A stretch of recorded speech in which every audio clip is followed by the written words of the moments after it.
Bharat Ratna doctor APJ Abdul Kalam સાહેબની પુણ્યતિથિ નિમિત્તે ભાવભીની શ્રદ્ધાંજલિ। આજે કઠલાલ ખાતે ભારતના પૂર્વ રાષ્ટ્રપતિ, મહાન વૈજ્ઞાનિક અને યુવાનોના પ્રેરણા સ્ત્રોત ડોક્ટર એપીજે અબ્દુલ કલામ સાહેબને પુષ્પાંજલિ અર્પણ કરી તેમના અદ્વિતીય વ્યક્તિત્વ અને રાષ્ટ્ર સેવાને કૃતજ્ઞતાપૂર્વક યાદ કરવામાં આવ્યા।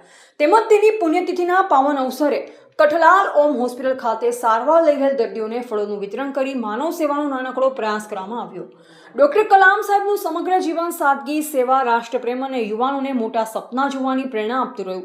તેમના વિચારો અને આદર્શો આપણને હંમેશા સમાજ અને રાષ્ટ્રહિત માટે કાર્ય કરવાની પ્રેરણા આપતા રહેશે।